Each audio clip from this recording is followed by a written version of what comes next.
Praise the Lord, जय मसीह की।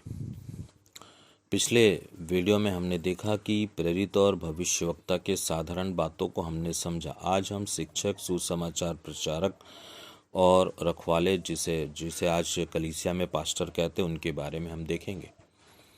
तीसरी जो उंगली होती है वो शिक्षक, जो मध्यमा उंगली होती है वो शिक्षक को प्रदर्शित करती है दर्शन में। और ये जो उंगली है, ये जो शिक्षक जो होते हैं वो भविष्यवक्ता तथा रखवाले के साथ मिलकर के काम करते हैं। शिक्षक जो होते हैं वो विद्वान होते हैं, वह पवित्र शास्त्र का ज्ञाता होता है।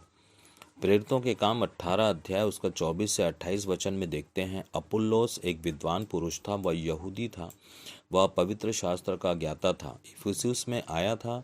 उसने जो प्रभु के मार्ग की शिक्षा पाई थी, मन लगाकर यीशु के विषय में ठीक ठीक सुनाता और सिखाता था। पवित्र शास्त्र के प्रमाणों के द्वारा बड़ी बड़ी प्रबलता से सिखाता था, यहूदियों को निरुत्तर करता था। शिक्षक खड़ा होना सिखाता है, वह निर्दयता के साथ वचन बोलता है। शिक्षक पवित्र आत्मा को पहचानते तथा समझने की कोशिश करता है, और जब वह समझता है तो वह सबको समझाता है। मत्ती 13 अध्याय उसका 52 वचन में, प्रत्येक शास्त्री या शिक्षक जो स्वर्ग के राज्य की शिक्षा पा चुका है उस गृहस्थ के समान है जो अपने भंडार से नई और पुरानी वस्तुएं निकालता है। एक शिक्षक सबसे पहले एक अच्छा चेला होता है। उसे दृष्टांतों की अच्छी समझ होती है, वह भेदों को खोलता है। शिक्षक ठोस आहार खिलाना पसंद करता है, वह दाखरस भरने के लिए नया पात्र तैयार करता है। शिक्षक हमें प्रकाश देता है वचन के द्वारा। शिक्षक अभिषेक को स्थिर रखना सिखाता है, वह यीशु को अपने प्रत्येक संदर्भ में रखता है तथा शिक्षा पर जोर देता है। यूहन्ना 3 अध्याय उसका 2 वचन, उसने निकोदेमिस रात को यीशु के पास आकर कहा, हे रब्बी, हम जानते हैं कि तू परमेश्वर की ओर से आया हुआ गुरु है। शिक्षक यीशु के मुख्य विषय क्रोध, व्यभिचार, दुश्मनों से प्यार, हत्या के विषय, तलाक के विषय, पड़ोसियों से अपने समान प्रेम के विषय, दान, स्वर्गीय धन, जीभ पर लगाम, अश्लीलता से दूर रहने, यीशु के पीछे चलने, दोषारोपण नहीं करने, यीशु के पहाड़ी उपदेश, प्रार्थना के विषय, चिंता से दूर रहने तथा पवित्र जीवन जीने तथा अन्य विषयों पर उपदेश देकर वह लगातार सिखाता रहता है। यीशु का प्रचार हर समय नया होता था। यीशु ने उनको सिखाया जो वचन को गहराई से सीखना चाहते थे और उस पर परिपक्व होना चाहते थे। एक स्वाभाविक शिक्षक स्वयं प्रारंभ से ही अध्ययन में रुचि लेता है। वह न केवल स्वयं के लिए वरन शिक्षा देने के लिए भी अध्ययन करता है। वह वचन पर स्वयं खरा उतरने का पूरा प्रयास करता है। शिक्षक सूचनाएं देते तथा वर्णन करते हैं। दूसरे शब्दों में, वे वचन द्वारा प्राप्त ज्ञान को विश्वासियों में बांटते हैं। यीशु ने हमें स्वर्गीय जीवन जीने का अधिकार दिया है, जो सुसमाचार की सूक्ष्मता को दिखाता है। यीशु मसीह ने महान आदेश को स्वयं भी पूरा किया, और जैसा उन्होंने कहा वैसा हमें भी यीशु की आत्मा के सामर्थ्य के साथ कार्य करना है। यीशु के पहाड़ी उपदेश की शिक्षा एक स्वर्णिम शिक्षा है, जिसे आत्मसात कर, चौकस रहकर उसका पालन जीवन में उतार कर करना है। मत्ती 5 अध्याय हर मसीहियों के लिए एक आईना है। अतः एक शिक्षक मसीह की शिक्षा को बांटता है, झोंके के रूप में नहीं वरन धैर्य तथा पूरी गंभीरता के साथ। अतः एक शिक्षक का उद्देश्य मसीह के समान चलना तथा उसी अनुभव की शिक्षा देना है। चूंकि यीशु मसीह प्रेरित, भविष्यवक्ता, शिक्षक, सुसमाचार प्रचारक और रखवाले हैं, अतः वे प्रधान हैं। अतः हम सब जो सेवक हैं, सब के सब सहायक हैं। जैसे सहायक प्रेरित, सहायक भविष्यवक्ता, सहायक शिक्षक, सहायक सुसमाचार प्रचारक और सहायक चरवाहा हैं। हम देखें आगे सुसमाचार प्रचारक के बारे में। अनामिका जो उंगली होती है, छोटी उंगली के बगल में, उसे अनामिका कहते हैं, और वह प्रचारक के दर्शन को व्यक्त करती है। यीशु मसीह ने सुसमाचार को बीमार लोगों, खोए हुए लोगों, पापियों, अधर्मियों, अविश्वासियों आदि अनेक लोगों के आत्मिक व शारीरिक चंगाई के लिए हथियार बनाया। मरकुस 2:11 में प्रभु यीशु मसीह कहते हैं कि भले चंगों को वैद्य की आवश्यकता नहीं परंतु बीमारों को है। मैं धर्मियों को नहीं वरन पापियों को बचाने आया हूँ। उन्होंने प्रचार किया और लोगों ने आत्मिक, शारीरिक, मानसिक चंगाई को पाया। उन्होंने लाचारों, गरीबों, कोढ़ियों, अंधों, फरीसियों, शास्त्रियों, युवकों, स्त्रियों और वेश्याओं को सुसमाचार सुनाया। उन्होंने दुष्टात्माओं को निकाला, मृतकों को जीवित किया। वे प्रचार के लिए एक जगह रुके नहीं परंतु वे गतिशील रहे। वे गलियों में घूमे, पहाड़ों पर प्रार्थना किए, नावों पर चले, पहाड़ पर अनेक स्थानों में सुसमाचार का प्रचार किया। प्रेरितों के काम उसका 8 अध्याय उसका 5 और से 40 वचन में यदि हम देखते हैं तो फिलिप्पुस जो था वो सामरिया नगर में जाकर सुसमाचार प्रचार करने लगा। वह अशदोद से कैसरिया तक नगर नगर सुसमाचार प्रचार करने लगा। सुसमाचार प्रचारक वे हैं जिन्होंने जमीन की धूल अपने पांवों में आने दिया है। दूसरा, वे लोग निरंतर अपने कार्यों में लगे रहते हैं। सुसमाचार प्रचारक संपर्क बनाते हैं। सुसमाचार प्रचारक वही सुसमाचार प्रचार करते हैं जहां सुसमाचार कभी नहीं सुनाया गया है। वे नए लोगों के मध्य जाते हैं। जिस प्रकार यीशु समाज के प्रत्येक स्तर पर गहराई से संपर्क साधते थे ताकि वे परमेश्वर के सुसमाचार के द्वारा परमेश्वर के राज्य की स्थापना के लिए कार्य कर सकें। सुसमाचार प्रचारक कई तरीके से कार्य करते हैं। वे पुल का निर्माण करते हैं। सुसमाचार प्रचारक आत्मिक संबंध बनाने का एक आधार होते हैं। सुसमाचार प्रचारक अपने प्रचार रूपी जाल को डालता है। सुसमाचार प्रचारक यह बताता है कि सत्य का मार्ग क्या है। वह सुसमाचार के जल से आत्माओं को सींचता है और उसमें ताजगी लाता है। पुल का निर्माण सुसमाचारीय कड़ियों से बनता है। वह नरक से जुड़े हुए तारों को काटता है, बेड़ियों को तोड़ता है तथा सत्य के फाटक की ओर लिए चलता है। वह सच्चे परमेश्वर की मंशा सुसमाचार द्वारा व्यक्त करता है। वह स्वर्ग और नरक के कार्यों और भीड़ों को प्रकट करता है। वह परमेश्वर के लिए समर्पित होता है। उसका संपर्क सीधा और गहरा होता है। सुसमाचार प्रचारक साहसी होता है। वह स्पष्टवादी होता है और अपने जीवन के द्वारा मसीह के देह को उन्नत करने के लिए वह कार्य करता है। सुसमाचार प्रचारक पवित्र आत्मा से भरा हुआ निरंतर अपने सामने एक खोए हुए संसार को देखता है, इसलिए वह सदा गतिशील होता है। वह आज्ञा का पालन करने में कभी नहीं चूकता। सुसमाचार प्रचारक आत्मा की अगुवाई में परमेश्वर की योजना और उद्धार और अनंत जीवन और परमेश्वर के राज्य की उद्घोषणा करता है। प्रभु यीशु मसीह ने एक महान आज्ञा हम सब मसीहियों को दिया है। मरकुस 16 अध्याय उसका 15 वचन में यीशु ने 11 चेले से कहा कि तुम संपूर्ण जगत में जाओ और सारी सृष्टि को सुसमाचार प्रचार करो।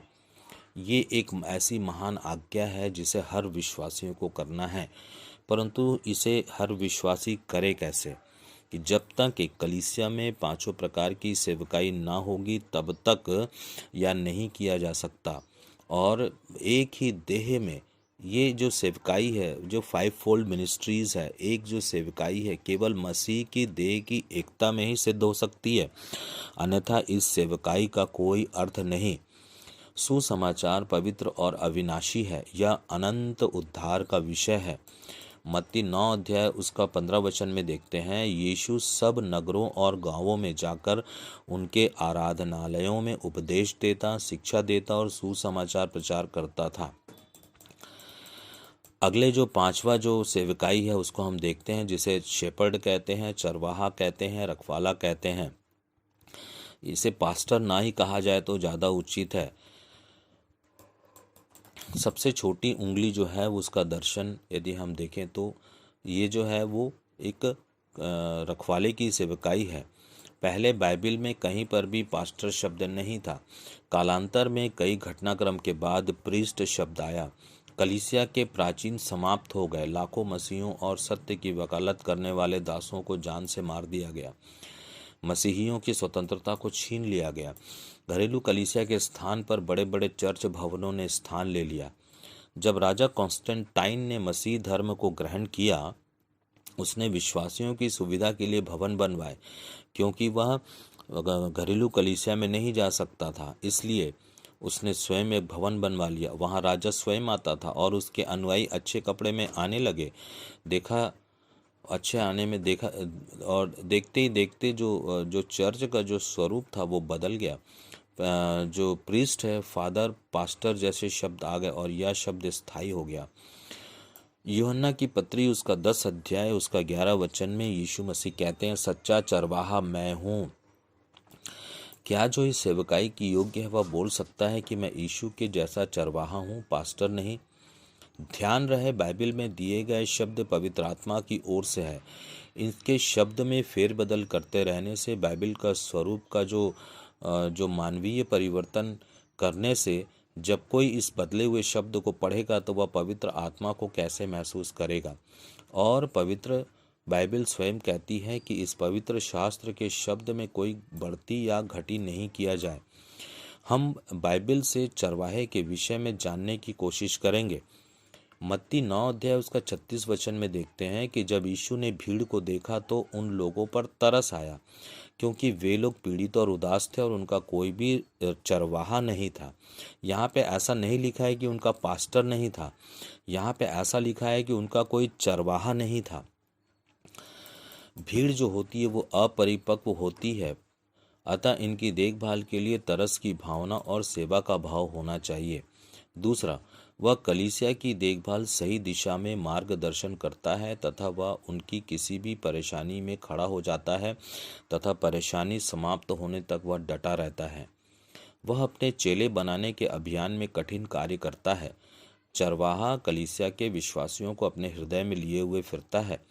वह प्रत्येक विश्वासी से प्रेम करता है तथा उनके विश्वास को जीतता है। वह उन्हें वचन के द्वारा सहारा देता है। चरवाहे की जो सेवा है वो तरस भरी जिम्मेदारी और दीर्घकालीन सेवा है। वह लोगों को गले लगाता, भरोसेमंद संबंध बनाता है। वह तसल्ली देता और परामर्श देता है। वह विश्वासियों का माता पिता, भाई बहन बनकर अपनापन प्रकट करता है। चाहे विश्वासियों में ज़्यादा लोग हो, कम लोग हो, वह उसमें डूबा रहता है। उसके पास प्रार्थना करने और संबंध बनाए रखने का ही समय होता है। वह कलीसिया रोपण नहीं कर सकता, वह सुसमाचार प्रचार नहीं कर सकता, वह भविष्यवाणी कर सकता है, लेकिन भविष्यवाणी के लिए जो अलग सेवकाई प्रभु यीशु मसीह ने दिया है। इसलिए तो यीशु मसीह ने इफिसियों 4:11 में पौलुस के द्वारा जो अपने वचनों को प्रकट किया, उसमें साफ और स्पष्ट प्रभु यीशु मसीह कहते हैं कि कलीसिया में 5 प्रकार की सेवकाई का होना अत्यंत ही आवश्यक है।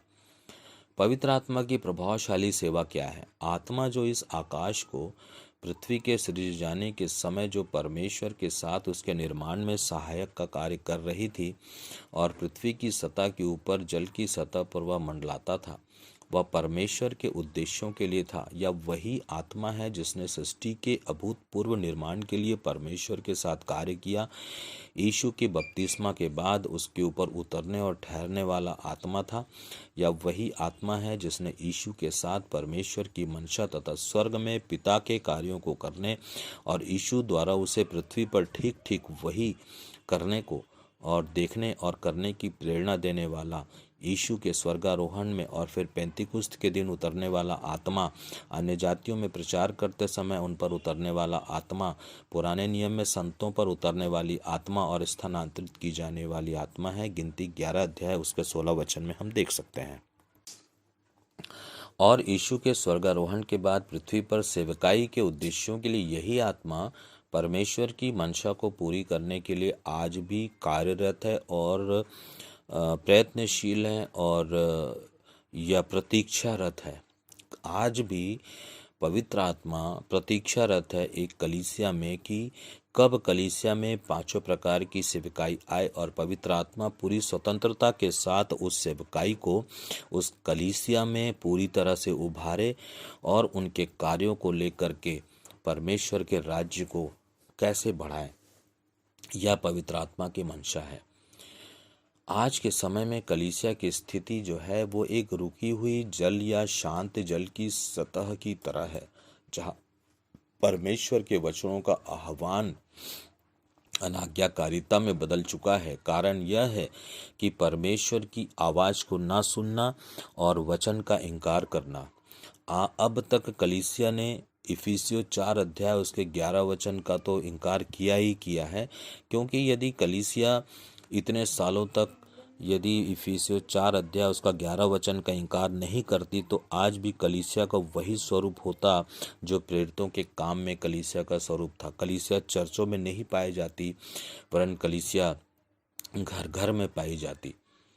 कलीसिया और जब दर्शन मिलता है तो आलस काम करता है, और दर्शन मिलने के बाद दौड़ना जरूरी है। यही काम तो नहीं होता। और कलीसिया एक स्थिर जल की भांति हो चुकी है, जहां पानी की सतह पर हलचल नहीं पाई जाती।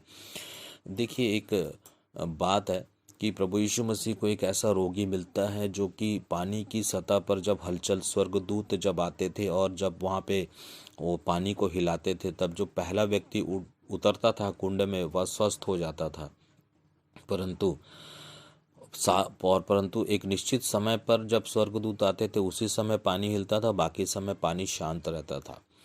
तो इस तरह से भी आज कलीसिया की स्थिति एक शांत जल की तरह है, जहाँ पे कोई भी हलचल नहीं है।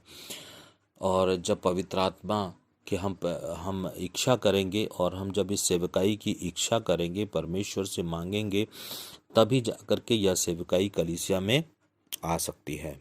आज की जो कलीसिया वो 2 प्रकार से संचालित होती है। इफिसियों 4:1 और मत्ती 28:19 के समान दर्शन को पूरा करने के लिए दौड़ने वाली कलीसिया, सेवकों को चुनने और भेजने वाली कलीसिया, और 7 दिन प्रार्थना करने वाली कलीसिया। या तो अभिषेक को बर्बाद करने और बेंचों और दरी पर बैठी केवल वह कलीसिया जो मृत्यु तक बैठी ही रहती है। तीसरा, विश्वासियों को आलसी बनाने वाली कलीसिया, रविवार ये 2 घंटे वाली कलीसिया। दर्शन पर दौड़ने वाली कलीसिया अभिषेक को पहचानने वाली कलीसिया होती है, जो सेवकों को चुनती है, जिससे सेवकाई का अगला चरण तय होता है, सेवकाई बढ़ती जाती है। अब यहाँ पर आप यह ना कहना कि व्यक्ति ही सेवक को चुनता है, परंतु पवित्र आत्मा के अभिषेक के द्वारा ही प्रेरितों के काम में सेवकगण बाहर भेजे गए। एक उत्तम और ग्रहण योग्य सेवक वह होता है जो परमेश्वर की आवाज़ को सुनता है और उसकी मंशा की पूर्ति में समय को क्या करता है, लगाता है। पौलुस एक सामान्य विश्वासी था। वह अपने भेजे जाने के विषय में कलीसिया पर निर्भर था। कलीसिया के प्रत्येक अगुवे परमेश्वर के कार्यों के लिए स्वयं को परमेश्वर की आज्ञानुसार नम्र और दीन बनाना है। सेवकाई के अगले स्तर के लिए वह रास्ता रोककर खड़ा नहीं होता, वरन वह परमेश्वर के समक्ष इतना स्वयं को अधीन कर लेता है कि वह स्वयं के प्रस्थान की तैयारी में जुट जाता है। वहीं दूसरी ओर सेवकों का ना चुना जाना, उन्हें आगे नबूवत करने के लिए आगे ना आने देना, परमेश्वर के विरोध के अंतर्गत आना ही है, या पवित्र आत्मा का विरोध है। जो सेवक कलीसिया को कमाई का साधन समझ बैठे हैं, उनकी मानसिकता कलीसिया में एक छत्र राज्य करने की होती है। मनुष्य की यह मंशा कलीसिया को साम्राज्यवादिता की ओर ले जाती है। विश्वासी सदा भ्रमित रहते हैं और पास्टर और विश्वासी परमेश्वर की इच्छा को जानने की फालतू बात करते हैं। मत्ती 26 अध्याय उसका 41 वचन कहता है, इसलिए जागते रहो और प्रार्थना करते रहो कि तुम परीक्षा में ना पड़ो। आत्मा तो तैयार है परंतु देह दुर्बल है। मत्ती 25 अध्याय उसका 13 वचन, इसलिए जागते रहो क्योंकि ना तो तुम उस दिन को जानते हो, ना ही तुम उस घड़ी को जानते हो। कलीसिया जो है आज परीक्षा में पड़ी हुई है। 1 कुरिन्थियों 16 अध्याय और उसका 13 वचन कहता है कि जागते रहो, विश्वास में स्थिर रहो, पुरुषार्थ करो और शक्तिशाली बनो। जो कुछ करो प्रेम से करो। आज की कलीसिया के विषय में यदि हम सोचें तो क्या कलीसिया जागी हुई है? क्या कलीसिया प्रार्थना में लगी हुई है? क्या कलीसिया पुरुषार्थ को कर रही है? या कलीसिया आत्मा बचाने के लिए गढ़ों को ढाने, आत्मिक युद्ध लड़ने के लिए सेवा की बहुआयामी सेवकाई को कर रही है। यदि ऐसा कलीसिया नहीं कर रही है तो कलीसिया आज भी परीक्षा में पड़ी हुई है, और वह कलीसिया यह ना सोचे कि यीशु मसीह के दोबारा आगमन पर वो कलीसिया उठाई जाएगी। कलीसिया में जो जा नहीं सकते वे उन्हें जो बाहर सुसमाचार सुनाने, कलीसिया स्थापना करने और अन्य कलीसिया में शिक्षा देने तथा सब सेवकों और विश्वासियों के लिए सुरक्षा और उपाय के लिए प्रार्थना करते हैं। ऐसी कलीसिया में सेवक बहुआयामी सेवकाई का सफर तय करते हैं, मगर प्रेम से। देह की दुर्बलता जो है वो दर्शन के अभाव को दिखाती है। यीशु को अपना उद्देश्य स्पष्ट मालूम था और उनके चेलों को नहीं। इसी तरह आत्मा को अपना उद्देश्य मालूम है पर कलीसिया को नहीं। कलीसिया परीक्षा से तभी बाहर आएगी जब वह पुरुषार्थ करेगी, अर्थात उसके राज्य में काम करेगी, किसी भी विपरीत परिस्थिति में भी। इसलिए यीशु मसीह ने कहा कि आत्मा तो तैयार है परंतु देह दुर्बल है। पवित्र आत्मा वही आत्मा है जो अथाह जल की सतह पर मंडलाता था, या वही आत्मा है जिसने पुराने नियम के संतों को दिशा दी, या वही आत्मा है जो मूसा और एलिय्याह के पास थी, या वही आत्मा है जो यीशु को सेवकाई के प्रति निर्देशित करती रही। यह वही आत्मा है जो यीशु को स्वर्ग ले गई, या वही आत्मा है जो पेंतिकुस्त के दिन प्रार्थना कर रहे 140 लोगों पर उतरी और ठहरी, या वही आत्मा है जो अन्य जातियों पर उतरी, या वही आत्मा है जो यीशु के बपतिस्मा के बाद यीशु पर उतरी और लोगों को एक शब्द सुनाई दिया, यह मेरा प्रिय पुत्र है और मैं इससे प्रसन्न हूँ, या वही आत्मा है जो यीशु मसीह की सभी कलीसियाओं में कार्य करना चाहती है। कलीसियाओं में कई वर्षों तक से पवित्र आत्मा की सेवकाई को नज़रअंदाज कर दिया गया है। वर्तमान कलीसिया शैतान के साम्राज्य का वह हिस्सा है जो प्रेम रहित है, घमंडी है, ईर्ष्या है, द्वेष है, झगड़ा है, क्रोध है, ऊंच नीच है, एक दूसरे को शक की निगाह से देखना, कहीं पर निगाहें, कहीं पर निशाना, लालच, गंदगी, अहम, ये सब बातें शैतान की ओर से हैं। ये सब बातें इस पृथ्वी पर यीशु मसीह के दोबारा आगमन के समय ऐसी जो कलीसिया है वो उठाई नहीं जाएगी वरन छोड़ दी जाएगी। पुराने नियम में कुछ बातों को देखते हैं जो नए नियम के लिए एक छाया है। पहला एलिय्याह की प्रार्थना। एलिय्याह की प्रार्थना में हम दो बातों को देखते हैं। पहला एकता और दूसरा अग्नि का गिरना और वेदी का भस्म होना। दूसरा मूसा की विश्वास योग्यता और आज्ञाकारिता, 70 पुरुषों का चुना जाना और सेवकाई के लिए परमेश्वर की मंशा को पूरा करना।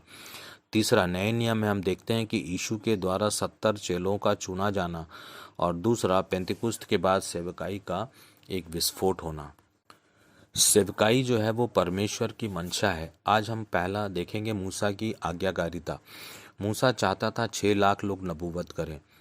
गिनती 11 अध्याय 16 वचन। तब यहोवा ने मूसा से कहा, इजरायली प्राचीनों में से मेरे लिए 70 पुरुष जिनको तू जानता है, वे प्रजा के प्राचीन और अगुए हैं, इकट्ठा कर और उनके मिलाप वाले तंबू के पास ले आ और वे तेरे साथ वहीं खड़े हों। अर्थात मूसा जानता था कि इन लोगों में सेवा का गुण है, या सेवा जो है वो दी जा सकती है, या परमेश्वर की महिमा थी कि व्यक्तिगत सेवकाई को बहुआयामी या सामूहिक सेवकाई में लाने की योजना। इसी तरह यीशु के द्वारा की गई सेवकाई के बाद विश्वास करने वालों में दिया जाने वाला था। मूसा के समय 70 पुरुषों का चुना जाना और उनका नबूवत करना, सेवकाई करना तथा नए नियम में परमेश्वर द्वारा यीशु मसीह से और पौलुस से बातें करना, और सेवकाई का नमूना इस प्रकार से होगा। पौलुस को समझाना। इफिसियों की पत्री 4 अध्याय उसका 11 वचन में परमेश्वर ने पौलुस को निर्देश दिया पवित्र आत्मा के द्वारा कि वह ही है, यानी यीशु ने कुछ को प्रेरित, कुछ को भविष्यवक्ता, कुछ को सुसमाचार प्रचारक, कुछ को शिक्षक और कुछ को चरवाहा या रखवाला नियुक्त करके दे दिया। मूसा के समय में परमेश्वर को 70 पुरुषों की आवश्यकता थी, और वर्तमान में भी परमेश्वर को बहुआयामी सेवकाई, प्रेरित, भविष्यवक्ता, शिक्षक, सुसमाचार प्रचारक, रखवाला, प्रबंधक, परोपकारी आदि अन्य सेवकों की आवश्यकता है, क्योंकि गिनती 11:16 में परमेश्वर ने कहा, मेरे लिए चुन ले। इजरायलियों में भी कुड़कुड़ाने और अनुशासनहीनता की समस्या थी। वैसे ही आज भी कलीसियाओं में भी अनुशासनहीनता, भ्रम, दर्शन समझ में ना आना, अन्य जातियों के जैसा जीवन जीना, समझौता कर लेना, गुनगुनापन आदि हजारों समस्या वर्तमान कलीसिया में हैं। मूसा जो था वो चाहता था, मूसा कहता है कि अच्छा होता कि परमेश्वर की आत्मा सब लोगों पर ठहर जाता। गिनती 11:19। भला होता कि यहोवा की सारी प्रजा के लोग नबी होते और यहोवा अपना आत्मा उन सब में समवा देता, परंतु परमेश्वर ने ऐसा नहीं किया। गिनती 11:24 में मूसा ने यह बात बाहर जाकर प्रजा के लोगों को सुनाया और उनके प्राचीनों में से 70 पुरुष इकट्ठा करके तंबू के चारों ओर खड़ा कर दिया। उनमें से 2 पुरुष शायद किसी काम से वापस छावनी में चले गए और वहीं ठहरे थे। गिनती 11:25 के अनुसार तब यहोवा बादलों में होकर उतरा और उसने मूसा से बातें की, और जो आत्मा मूसा में था उसमें से लेकर उन 70 प्राचीनों में समवा दिया, और जब वह आत्मा उनमें आया तो वे नबूवत करने लगे। इससे पहले गिनती 11:16 में परमेश्वर ने मूसा से कहा था कि मैं उतरकर तुझसे वही बातें करूँगा। गिनती 11:17 में परमेश्वर ने मूसा से कहा कि जो आत्मा तुझ में है उसमें से कुछ लेकर उसमें डाल दूंगा और वे इन लोगों का भार तेरे संग उठाए रहेंगे। मूसा ने उन बातों का विरोध नहीं किया क्योंकि वह नम्र था और विश्वास योग्य था। गिनती 11:28 में देखते हैं कि यहोशू को यह सब अच्छा नहीं लगा और उसने परमेश्वर का विरोध किया और मूसा से कहा, हे मेरे स्वामी मूसा, उनको रोक दे कि वे लोग नबूवत ना करें। यही स्थिति आजकल के पास्टर जो कहलाते हैं, सेवक जो कहलाते हैं, वे चर्च में किसी अभिषेक या नबूवत को तुच्छ समझते हैं, वे दबा देते हैं, अभिषेक को जलन रखते हैं।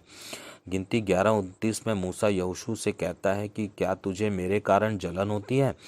मूसा जो था वह एक अद्वितीय नेतृत्व करता था। चूंकि वह परमेश्वर की बातों को सुनता था और उस पर चलता था, इसलिए परमेश्वर ने उसे अपना घराना कहा।